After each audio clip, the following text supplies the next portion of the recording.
Hi, and welcome to my channel. I'm Yaritza Baez. I'm a business coach and entrepreneur, and I help aspiring and early stage entrepreneurs start, run, and grow their business through easy to follow systems and solutions that will make your journey and chances of success much easier doing what you love while providing services and value to others.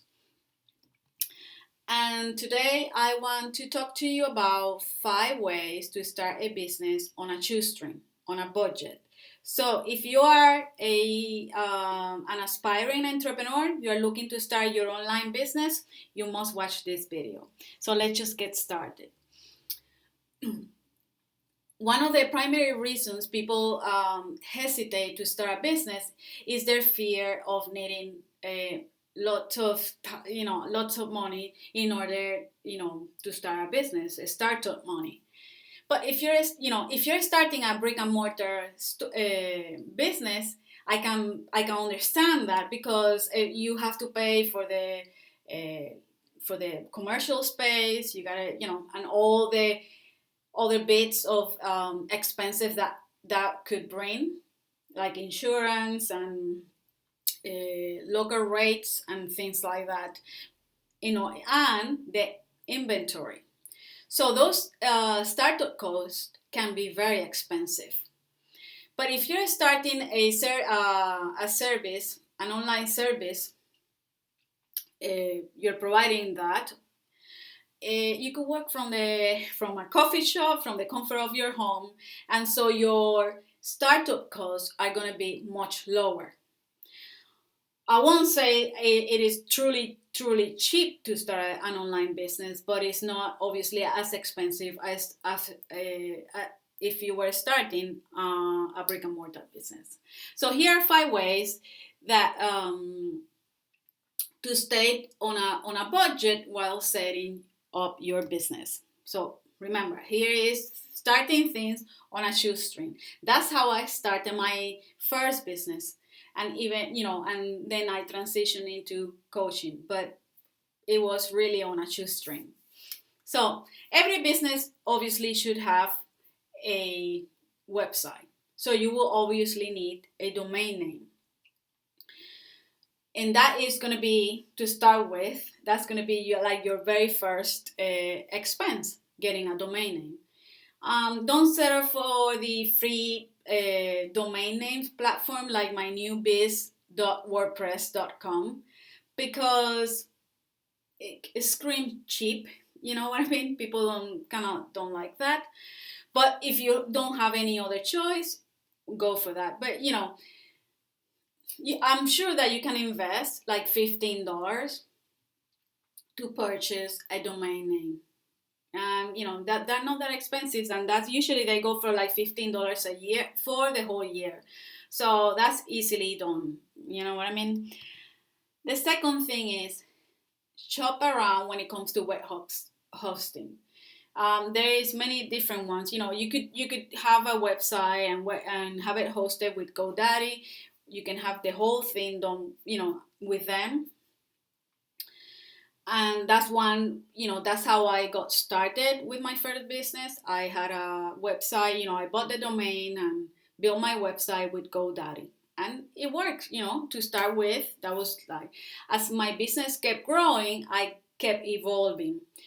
But you could check around. There is, if you decide to go for a WordPress site, then you could check. You will obviously need to get some web hosting, and so you have to research companies like GatorHost, Bluehost, and many others. There's plenty out there, so do your research.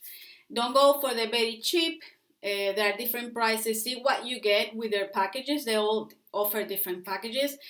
Be very aware of the downtime and how many people the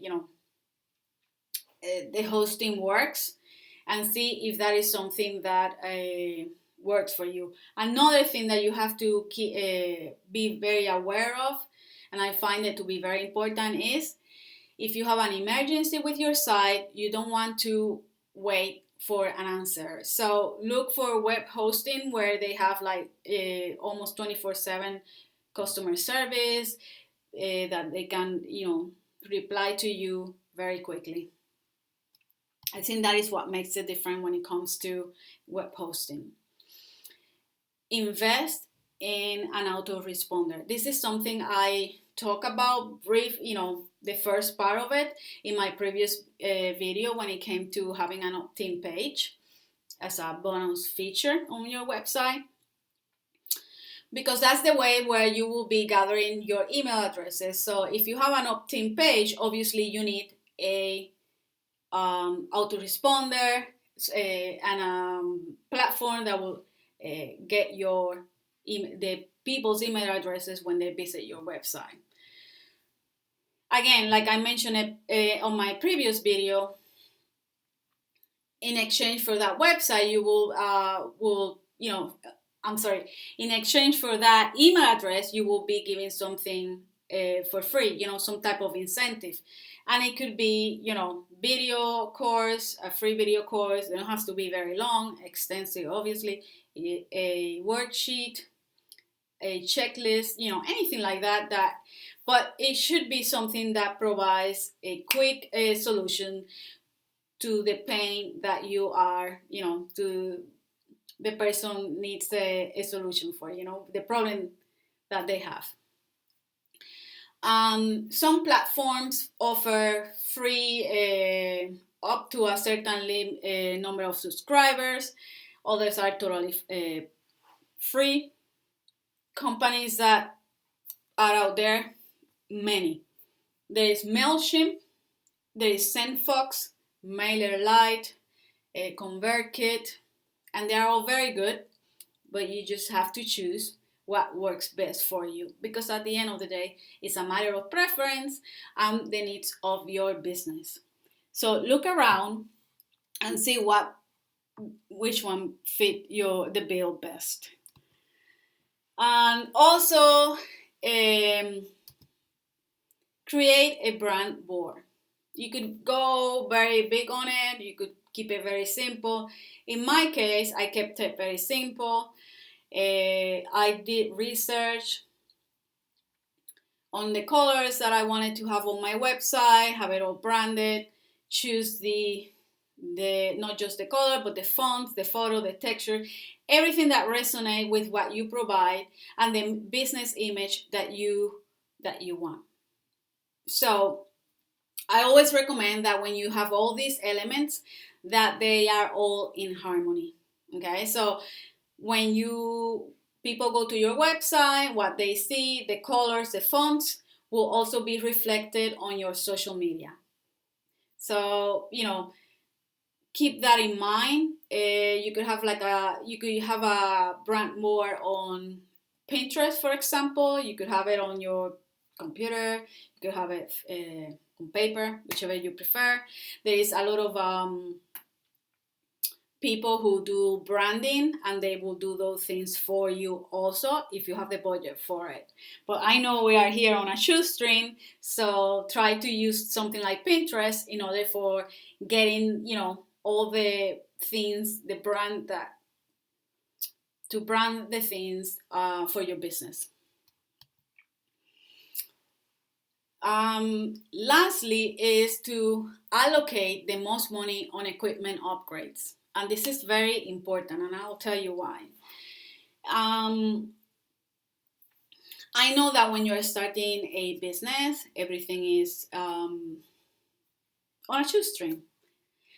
But invest on a good computer.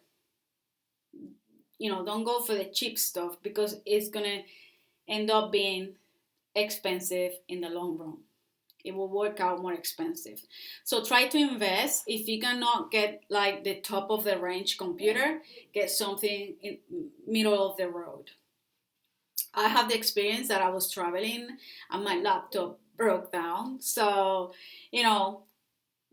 invest on good equipment. If you cannot buy everything at once, which most people can't, and that was my case also when I first started, go little by little. invest, first thing I will invest is in a very good computer, that will be like your upgrade. Then it might be a really good phone and things like that, printer, whichever it is that, that you need for your business. The last thing like that you want is to having to change things on a regular basis, because at the end of the day it's just gonna increase your operating cost. So basically, in a nutshell, what I'm trying to say here today is that starting a client-based service business is certainly possible to do on a shoestring, on a budget. But do not waste time finding those, don't waste time finding those first clients. Work hard so you can earn back the startup money quickly. And that's basically what I have for you today. Thank you so much for watching. If you like this video, please hit the like button. Subscribe to my channel if you would like. You're more than welcome. You can join my community on Facebook, the Pocketbook to Business Success, where I share more business building tips and strategies. The link is at the top of the banner on the Facebook icon, or also the link is in the comments below. Thank you again for watching, and until next time. Bye-bye.